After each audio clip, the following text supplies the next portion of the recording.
Hello. Hello शुभ सलोनी बोल रही हूँ। हाँ, hello. Saw your last video, glad to see लोगों का बहुत अच्छा रिस्पॉन्स आ रहा है। हाँ, मैंने भी नोटिस तो किया, अच्छा रिस्पॉन्स आ रहा है। नया वीडियो जो भी है जल्दी से डालो, because I hope you know कि जनवरी में हमारा सबसे बड़ा केस स्टडी आने वाला है। मतलब बन जाएगा 1-2 दिन में वो वाला वीडियो। एंड पता नहीं यार, मतलब इस वीडियो से ना, आई डोंट नो यार, ये लोग क्यों बिलीव क्यों नहीं कर रहे हैं। मेरे को बहुत ज्यादा क्रीपी वाइब्स आ रहा है यार। एंड आई डोंट नो ये वीडियो से क्या लिंक अप है। ऐसा फील हो रहा है जैसे कोई मेरे आसपास। No Shubhyan, may be because of this video तू बहुत ज्यादा स्ट्रेस्ड आउट हो रहा है। ओ माय गॉड, यार रिकॉर्ड कर लेता हूँ।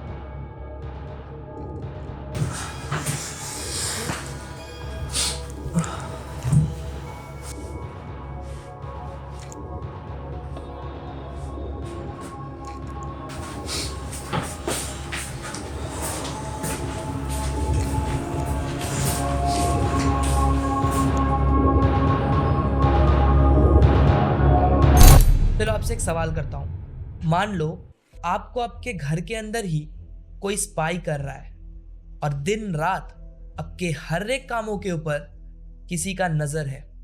ये जानने के बाद आपको कैसा फील होगा? ऑब्वियसली किसी को भी डर लगेगा, राइट? एंड आज का ये स्टोरी इसी बेस के ऊपर है, अबाउट दी वॉचर केस। एक ऐसा केस जिसको 11 साल होने को आया है, जिसमें विक्टिम भी है, प्रूफ भी है, सब लोगों को पता भी है कि क्या हो रहा है क्या नहीं हो रहा है। पुलिस भी इन्फॉर्म्ड है और कोर्ट पे केस भी चल रहा है। बट इवन टिल टुडे कोई रिजल्ट नहीं आया है। तो ये कहानी तब शुरू होती है जब जून 2014 में मारिया और ड्रेक ने अपने 3 बच्चों के साथ अपने नए घर में शिफ्ट होते हैं, जो कि 657 बेलवर्ड वेस्टफील्ड न्यू जर्सी में था। कि 657 बेलवर्ड, ये घर मारिया को पसंद आने के पीछे मेनली ये रीजन था, ये घर जहाँ पे लोकेटेड था उससे जस्ट 2 ब्लॉक छोड़ते ये कॉलोनी में मारिया का पूरा बचपन बीता था। बट मारिया को शायद ये नहीं पता था कि आने वाले कुछ टाइम में उनके और उनके पूरे के पूरे फैमिली के साथ उस घर का क्या एक्सपीरियंस होने वाला है। तो जून 2014, after Maria and Drake shifted into their new house with their 3 children, पहले 2 दिन तो उनका बहुत ही नॉर्मल था एंड वो लोग अपना नया घर सेलिब्रेट कर रहे थे। But soon in the very third day कुछ अननेचुरल चीज हुआ। जब ड्रेक ऑफिस जा रहा था, ऑफिस के लिए निकलते ही ड्रेक को अपने पोस्ट बॉक्स में एक चिट्ठी दिखा और उस चिट्ठी के ऊपर ये लिखा था कि the letter from the watcher. ये देख के ड्रेक को पहले ये लगा कि शायद उन लोगों के साथ कोई मजाक कर रहा है, may be someone from the neighbour, और क्या पता शायद वो मकान मालिक हो जो उनको ये मकान सेल किया है एंड जस्ट टू कॉन्ग्रेचुलेट उन्होंने ये लेटर भेजा है। But soon after opening the letter Drake realized that this was something serious, क्योंकि लेटर के ऊपर तो नॉर्मल फॉर्मल एड्रेस के साथ 657 बेलवर्ड एड्रेस के साथ everything was mentioned. But soon after that जब वो नीचे पढ़ना चालू किया तो उसमें ये लिखा था कि ये जो घर है ये लास्ट 2 डिकेड से मैं संभाल रहा हूं। तुम्हें ऐसा क्या जरूरत पड़ गया कि तुम्हें अपने 3 बच्चों के साथ 657 बेलवर्ड में आना पड़ा? क्या ये 657 बेलवर्ड के फोर्स ने तुम्हें खींचा है, या फिर उन 3 यंग ब्लड्स को 657 बेलवर्ड बहुत पसंद आ गया है? And here the 3 young bloods were obviously referred to Drake and Maria's 3 children. And the tone, जिस टोन में ये लेटर लिखा गया था was not a good tone. पढ़ के ही लग रहा था कि something is very creepy and something is very fishy. आगे लेटर में ये लिखा था कि चिंता मत करो, मैं सब कुछ देख पा रहा हूँ। तुम लोग कैसे रहते हो, तुम लोग कहाँ सोते हो, तुम्हारे 3 बच्चे कौन से रूम में सोते हैं, बाहर वाले रूम में कौन सोता है, अंदर वाले रूम में कौन सोता है, मुझे सब पता है। और बहुत ही जल्द, जब तक मैं उनका नाम जान लूंगा, उसके बाद शायद, क्या पता, तुम अपने 3 बच्चों को खो दोगे, क्योंकि वो मेरे पास आ जाएंगे। As because 657 बेलवर्ड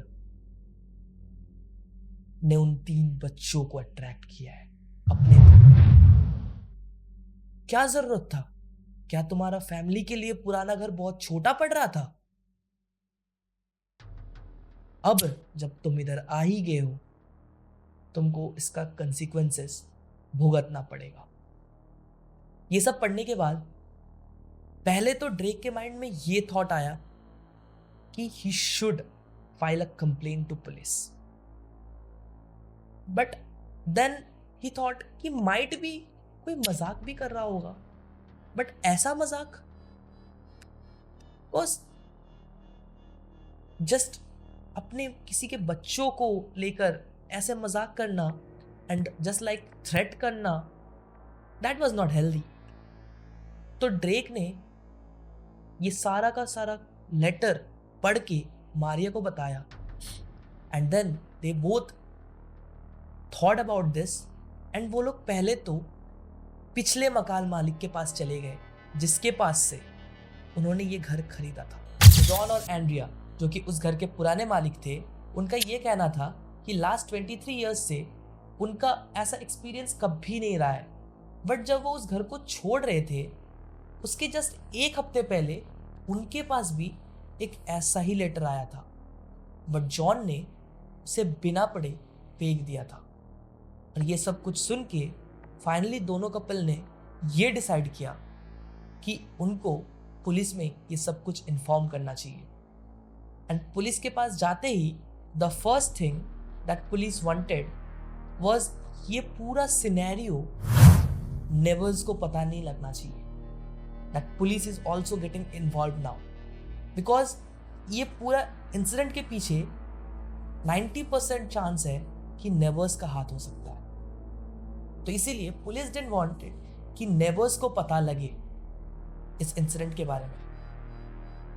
and then security measures were installed, CCTV camera, and police अपने लोगों को रख दिए थे उस घर के आजू बाजू में। बट सेम वे में 3-4 दिन बाद ड्रेक को और एक लेटर मिला अपने पोस्ट बॉक्स से, and the same, the letter was from the watcher. और इस बार तो हद पार कर दी, बिकॉज उस लेटर में इस बार उनके फैमिली के सबके नाम लिखा हुआ था, सबके निकनेम्स लिखे हुए थे।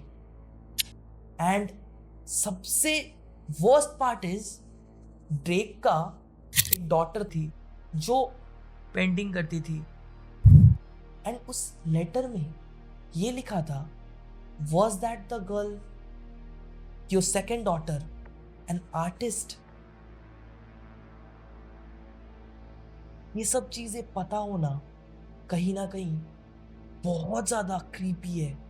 उस लेटर में ये लिखा था कि अब मुझे उनका नाम भी पता लग गया है, अब धीरे धीरे तुम्हारे पास से मैं तुम्हारे 3 बच्चों को छीन लूंगा।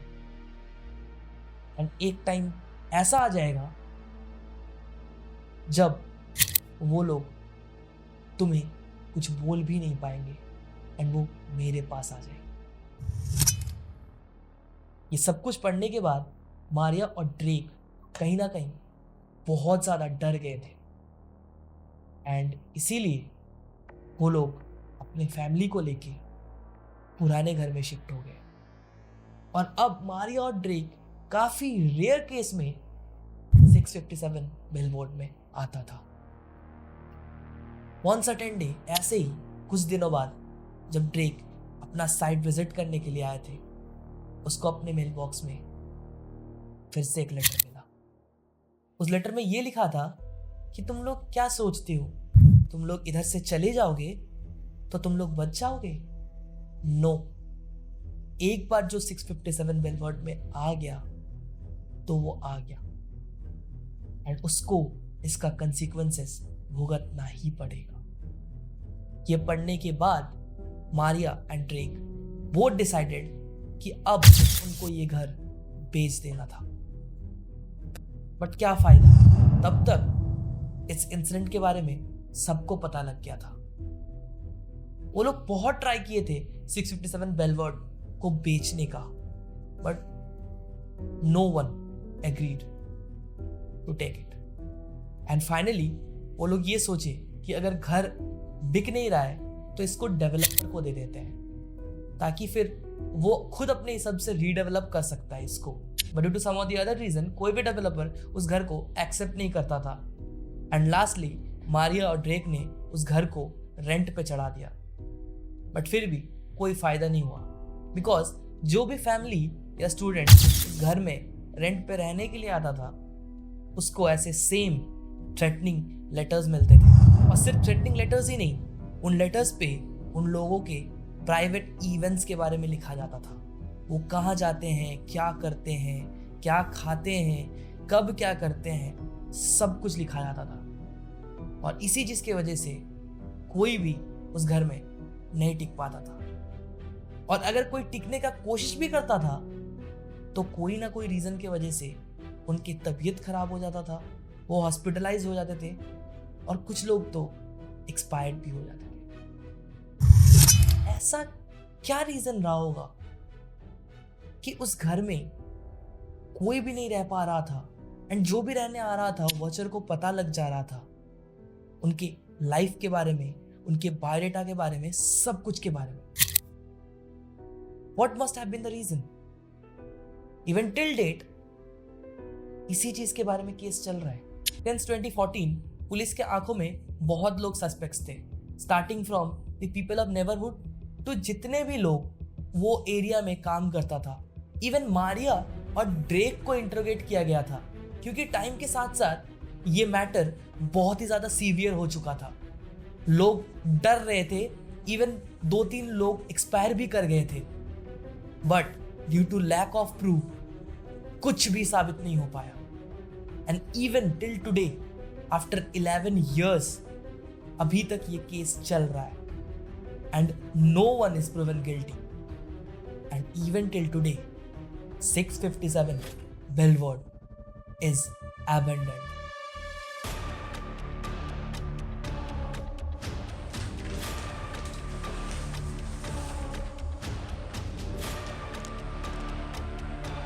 I am watching. Fuck.